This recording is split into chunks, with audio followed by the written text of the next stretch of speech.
Sunday Sundarakanda రచన Shri సుందరదాసు MS Ramarao గారు. ట్రాక్పై గానం గాన కళారత్న శ్రీ వెంపటి సత్యనారాయణ తెనాలి. వ్యాఖ్యానం విశ్లేషణ సహజ కవి డాక్టర్ అయినాల మల్లేశ్వరరావు తెనాలి.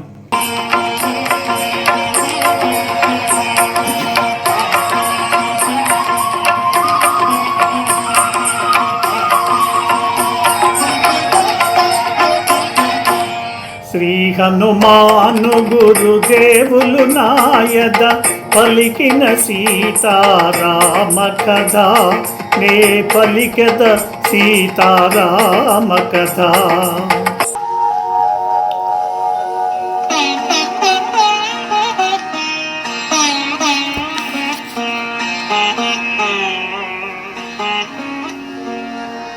ఓ హనుమంత తాయి పొంది తిని నీ పలికిన శ్రీరామ కథ విని, రామలక్ష్మణుల ఎట్లెదిగితివి, రూపురేఖలను ఎట్లుగాంచితివి, వారి మాటలను ఎట్లు వింటివి, వారి గుణములను ఎట్లు తెలిసితివి అని పల్కె సీత హనుమంతునితో, రామకథను కీర్తించిన వానితో.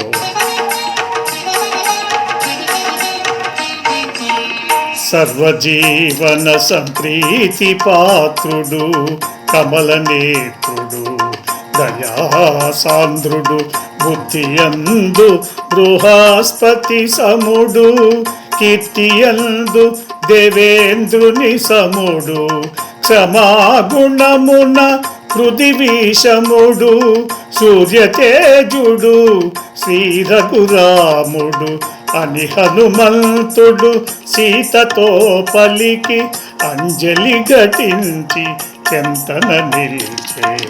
శ్రీ హనుమాను గురుదేవులు నాయద పలికిన సీతారామ కథ, నే పలికెద సీతారామ కథ.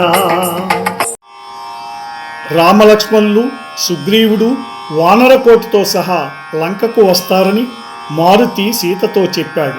అంతట సీత, ఓ హనుమంత, నువ్వు చెప్పిన రామకథ విని సంతుష్టురాలనై మనస్సు నిండా హాయిని పొందాను. రామలక్ష్మణులను నీవు ఎలా తెలుసుకున్నావు, వారి రూపురేఖలను ఏ విధంగా చూచితివి, వారి మాటలను ఎట్లు వింటివి, వారి గుణములను ఎట్లు తెలుసుకున్నావు అని రామకథను గానం చేసిన హనుమంతుని సీత ప్రశ్నించింది.